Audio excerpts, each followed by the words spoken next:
So I just finished my first week of high intensity training.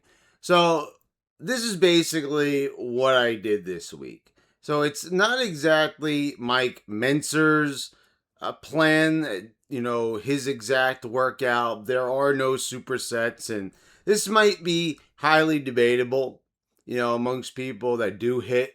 A lot of people will probably tell you have to do Mentzer's exact routine, but even Mike Mentzer himself said, guys, I watched a lot of videos on Mike Mentzer before making this decision over on John Little's page, Heavy Duty College. This channel is amazing.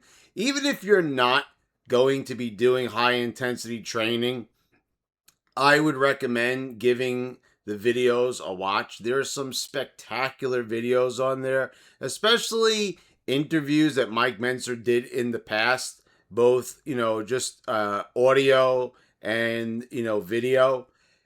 Those are spectacular. Just listening to this man, you'll get motivation, you'll get insight into bodybuilding, perspective like you've never heard before. So I would greatly recommend those videos. Please watch them. I like these. Honestly, I'm recommending them to you just so you can hear them and be inspired. You don't have to even, like I said, you don't even have to be doing that style of training that Mike Mentzer preached about to fully appreciate what he has to say on these topics. So yeah, so I did my own version of HIT, and basically what it is, yes, it's one working set to failure, one working set. I'm not just jumping into these exercises willy nilly. I'm warming up first, and this is usually what the warm up consists of. I'm kind of going with more of the Dorian Yates style of warm up, but Mike Mentzer pretty much did something similar to this. It's very see, this is the thing about Mentzer. Unfortunately, because Mentzer died so young, I mean, come on, he only died at 49. People debate, that being old. It's really not. I mean, that's frighteningly young. But Mike Mentzer passed away, and when he passed away, he was a personal trainer. He wasn't competing. So he wasn't getting exactly as much attention, as say Arnold, and there was the very controversial 1980 Mr. Olympia competition. Mike Mentzer wrote articles and everything. But you kind of see that when you check out the content on Mentzer, it can be a little bit hard to pinpoint certain things.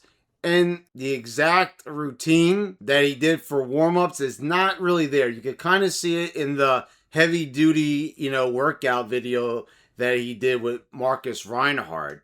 You could see like there's definitely a warm up there. Mike Mentzer also spends time talking about how he's been accused of not warming up his clients, and he shows that there is indeed, a decent warm up. And Mentzer even did, sometimes 3 warm up sets for his clients, like what you could see with Marcus Reinhardt. So basically, what I do is I do 50% of my working weight. Then I move it up to roughly around 70-75% because it's kind of hard, especially on machines. It can be hard to get those increments exact. Like for example, like going, 30-pound dumbbells on lateral raises. Luckily, on Mondays I work out at Planet Fitness, and then usually for the other 3 days out of the week, I work out at a different gym. So at Planet Fitness, they actually have 22.5-pound dumbbells, and at my other gym, which is called Rock Fitness, it actually does not have those dumbbells. It goes from 25 right to 30. So it's nice to have those exact increments, but you would basically then, I would say, just go with the 20s at that point. But obviously, what is half of 30? It's 15. So basically, I kind of do it like this. I usually do 10 reps for that 50% one just to get the feeling. Then as we're getting heavier, I usually do about 6, just a little something there to get a little stimulation, and then go balls in on the third set, as Dorian Yates would put it. Just go all out and just blast that last set to failure. And what you want to try to do on most exercises is get within the 6 to 10 rep range. With legs, Mentzer always preached to go a little bit higher on it, and I would say, like that is experimental. I've heard a lot of things about higher reps for legs, and I would say, that's probably a good idea. So the most important thing about this is what I have to say, especially if you're not going to be doing Mentzer's like supersets and the pre-exhaustion routines. It's not like that with every workout when it comes to him, but there are certain things like, doing pec deck and then going immediately into the incline bench press. Now, this is sort of, for a lot of people, an unrealistic scenario because I have to say one thing. Supersetting in a busy gym could be quite annoying. It really is. So, let's face it, in a bodybuilding gym that's focused on bodybuilding and doesn't especially have the Gen Z goofballs, let's even face it, my people, the millennials, we don't have that rudeness factor where, we're just kind of like just camping out on equipment basically until the cows come home. So we know, so back then, Mentzer's generation, people had respect for these bodybuilders. Everybody working out around them had more of a purpose. There were no cell phones or anything like that to distract people. So it was, probably more realistic to recommend a superset. So supersetting is very annoying in the gym because you'll have a person all the way at the other end of the gym. There's no indication or anything that anybody's even working out on it. And, the only way you can really tell is like, okay, on a bench press, you'll see the weight already, on the bar. So you kind of know that someone might be using it. But then again, there's assholes who don't take the plates off, right? So it's like you don't know, and it's kind of hard to get mad at somebody for assuming that. If you don't see a water bottle or a towel or anything of any description around that equipment, you're going to be inclined to believe that it's not in use, right? So I got to tell you, like, it's kind of unrealistic to think about some of this stuff. So, basically what I'm trying to say is that you probably are not going to be able to do some of these supersets realistically. Unless you go to a gym that is like highly respectable, it's bodybuilders, they understand what you're doing, but the most important thing about this is, and I think even Mike Mentzer himself would agree if you can't do these supersets, is that you give every last bit of effort because you have to remember that you only have one working set. This is the stimulus. This is the set you're counting on for growth to make progress. You've got to put every ounce of energy into it. You have to work out to failure. True failure. You have to do it until you can't move the weight anymore. Like, you literally have to get, like, visual and physical confirmation that that weight is not being moved. And this means, like, you have to, like, move it and realize, like, on a curl, your arms are not going up anymore. Those biceps are not going to contract anymore. You need to make sure of this. So, you have to really dial in on this because if you're the type of person that doesn't like the burn, you don't like feeling any muscular discomfort, you don't like feeling a powerful contraction, especially as you approach failure, because, this is not for you. But you can't just approach failure. You have to make it all the way to failure and try to push beyond it. And this involves a couple of things. Mentzer didn't really talk about this or ever use this word, but you can pretty much see it like when it comes to like Marcus Reinhardt, who carries on Mike Mentzer's traditions. This was Mike Mentzer's pupil. Mike Mentzer trained this guy. He can be found, as I said before, in his hit video. Uh, it's partial reps. This static holds. You'll also see that Mike Mentzer did a lot of slow eccentrics. But you know what's very interesting, though, is that you could see that when Mike Mentzer worked out, he wasn't exactly always doing slow eccentrics. Like, you can see footage of him doing like a lat pullover, and he's blasting that thing. He's not going super fast, but it's not exactly with the same cadence in which he would train people. And this is probably for a variety of reasons, especially, but I don't know. I don't really do those super slow eccentrics that we see Mike Mentzer doing for people like Marcus Reinhardt. This is what I'm saying. I am not like fully doing the entire Mike Mentzer approach. You got to take your own approach. If you want to do that, I believe that you can do that, obviously. But I'm putting my own spin on it. As you can see, you can look at my rep speed in these videos, and it is by no means fast. If you're saying it's fast, you're lying. I think I have a very deliberate pace. You can basically see when people work out too fast, it looks like comical. Like it looks like people are just kind of spazzing out, that they're having an epileptic fit. So, if you're doing that, you're doing it wrong, basically. But I don't believe that's the case at all. The most important thing is that you keep good form. And I will tell you something, the static holds definitely are ace. They definitely help, especially on something like leg extensions.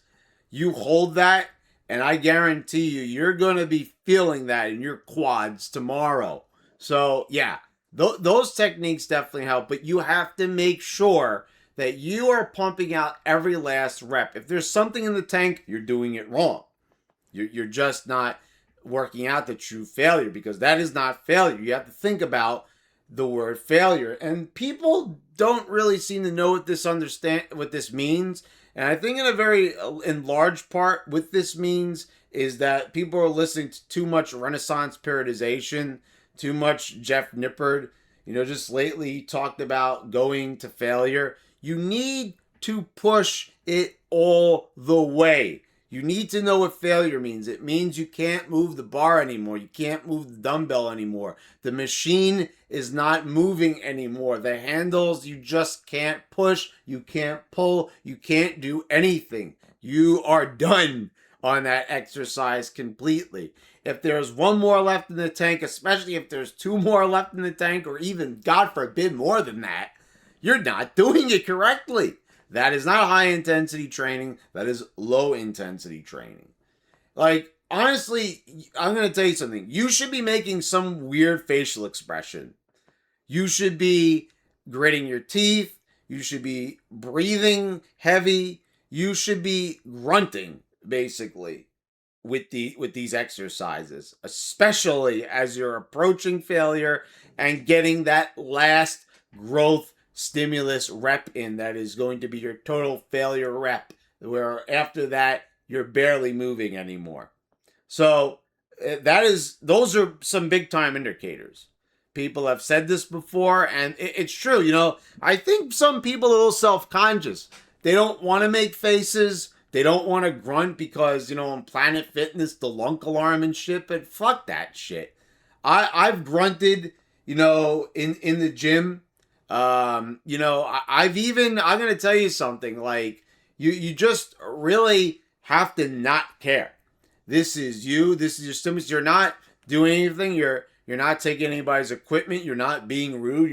You are working on you, and you've got to do what you've got to do. You're in the gym to grow. You're in the gym to become a better version of yourself. You're in the gym to do something that you love, that you like. Maybe you don't, but you like the results that it yields. Whatever the reason is, you got to do it for you. And, you can't think about, whoa, this person's going to be looking at you like, oh, why is that guy making that face? Who the fuck cares?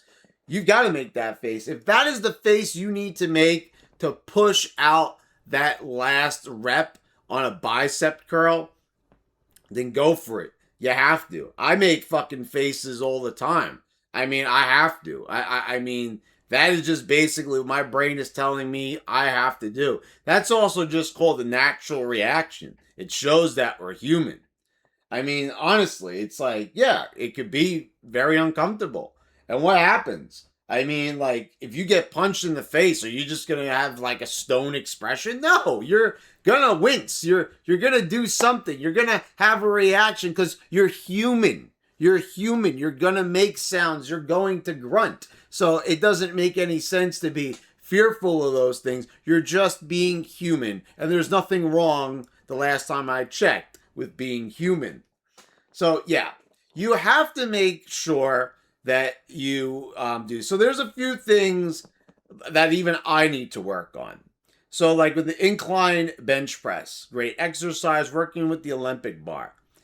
I was very unsure when I did this exercise after my warm-ups, as you can see here on this is my working set to failure. I feel like maybe I wasn't at true failure, but then again, I didn't want to risk it. So next time what I'm going to do is I am going to just basically set myself up in the squat rack and I'm doing it there.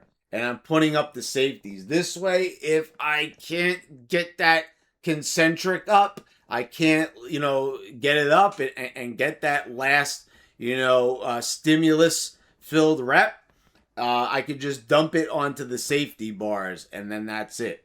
Because yeah, that's what I'm saying. Like I feel, you can even see here, like I pause. This is not so much a static hold. This is basically like, I wasn't sure if I want to lower this down and do an eccentric that I can't do a concentric right out of it. So yeah, I this is basically what I've done. And sometimes I make this mistake with bench press. I have pretty much now officially gone away from flat bench. I feel like this is more beneficial, like I'm getting more out of it. Not to say that you should abandon flat bench if you really like it or anything, but I just feel like this is a little bit better, a little bit more productive. And it's, so I basically have, returned to incline as my primary growth producer. Now, there was times in my plan where I was doing both of these. Like one day I do flat and then the other day I would do incline. But now I've pretty much eliminated flat and then doing incline specifically because I feel like there's better benefits to this. So yeah, that's just basically what it is. But, there's certain things where I have never, I was not working at the true failure. I was basically always saying that I was going to failure, but it's pretty clear that I wasn't. And where can I really tell this with certain exercises? Well, the leg press for one thing. This was one crazy ass leg press that I did this past Friday in the gym. This was fucking insane. I mean, my quads were burning. I was pushing this with everything I had. And, quite frankly, I think I could add a little bit of weight next week when I go back and do this again on Friday. This is the other thing, too. What people have to understand is with your 4 sets that a lot of people do, 3 sets, we are subconsciously, even though we're telling ourselves, such as myself, that we're not, that we're the hardest workhorse in the gym, we are simply not. And I'll tell you why, because in your subconscious, you know that you do set number 1. Okay, so I want to do a good set, but I've got 3 more sets to go. And am I pushing Am I going to honestly, I'm talking about me and you too, am I really going to be pushing myself to my absolute limit knowing that I've got 3 more sets to go? I might be doing that on the last set, but I'm beyond fatigued at that point. So, I am not giving it my all. I'm not going to get the number of reps I am. And plus, those sets that I've done, I mean, like, how much were they producing? Because, I'm moving the weight, but I know that I could do more, but it's like I'm not exactly killing myself. When the true nature is, why am I doing those other sets when I could just go all in for that one growth producing set that I know I'm going to give it my all? And I said I was doing 2 sets before I decided to just go in for 1 set. But I said the same thing. I still have that other set. So am I really going all in? And the answer is, I'm not really sure. I know I was definitely giving more effort, but am I giving my absolute all-out effort, no questions asked? This way, I can't even accuse myself of holding anything in the tank, because I'm giving every last bit all the way down from the bottom of my heart, all the way down to the deepest recesses of my gut. This way, I know, like, I only have 1 set, and if I fuck up on this one, I'm not going to be able to do this exercise again for an entire week. So you want to have a good performance. You want to have a good workout. You want to have quality reps. You want to have a quality working set. You don't want to waste it. So knowing that, you're going to give everything you've got to that set. And that is why HIIT is so beautiful. It just puts you in the right mind frame. It gives you the right amount of focus. It just makes so much sense to me. So much sense that I don't even know why I didn't even see it before, because it's the fear of missing out. It's FOMO. You think that just because you're not doing everything else that the majority of bodybuilders are doing, that you're not going to be as big as them. But it's like, but you miss out on a few crucial things. First of all, a lot of bodybuilders that you follow on Instagram, the great majority of them are on steroids, and they can pretty much do a lot of, messing around, and, they'll still grow, because they have the assistance. But as a natural, you don't have those same benefits. You have to put in some genuine work if you want to see some genuinely impressive results. So, yeah, you have to keep that in mind. You have to. If you don't, you're going to be very sorry, because it is. So many people spin their wheels and they waste so much time, not getting what they want out of the gym, because they want to just, they know that volume is something that's talked about. Oh, you got to do more. More is better. When that is very false. That is not even anywhere close to being true. That is not the answer. Doing more, if you're not getting anything out of it when you're already doing a lot, just doesn't make sense. And people see, but I get it, because people don't seem to understand this. They feel like, obviously, I really would be surprised if anybody else had a different reason for doing a lot of volume. They feel like, I'm not getting the results I need, so I need to be doing more, because that's the answer, because I'm doing too little. Because I'm doing too little, that's why my results are so little, or not noticeable, or almost non-existent. Because I'm just not doing enough, and more is better. That's not the way to do it. If you're like in dating, and you're dating a lot of people, and you're not liking the people that you're going on dates with, and it's a waste of time, are you going to date more people, or are you going to maybe reassess who you're dating? This is a lot of quantity, but is it quality? Am I really looking for the best person, or am I just looking for, the next person in line, basically. Yeah, so you have to look at it that way. That, I think, would be a good analogy for a lot of people that a lot of people can relate to, right? Yeah, so think about it that way. You're getting a lot of dates, but you're not getting a lot of quality. You're not finding that quality relationship. You're not finding that quality man or woman. So, you have to think about it like that.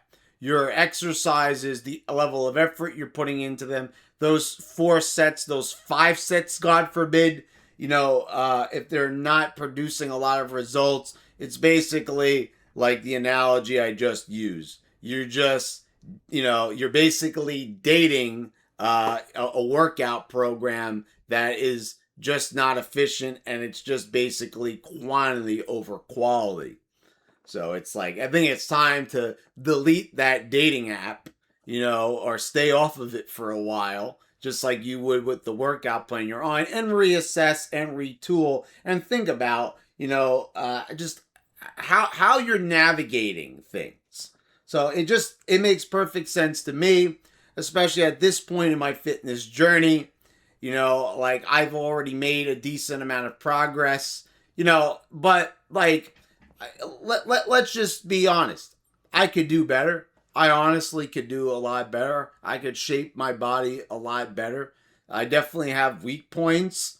It's like the arms look good, but it's like things could be better. Could the chest be better? Of course. Like anything. Like a lot of stuff could be better.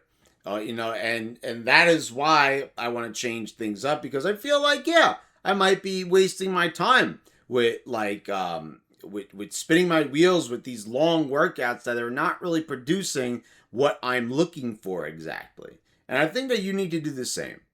So yeah, I'm quite satisfied with what I've been doing. It's a higher volume hit, but I think it's a hit that is definitely working. I think it's the best of both worlds. They're longer workouts than what Mike Mentzer would do, especially, for his trainees especially.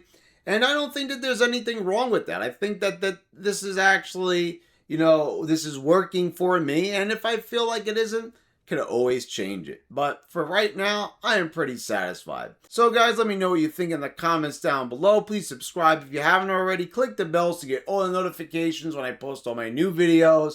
I want to thank you all for watching, and I'll see you next time.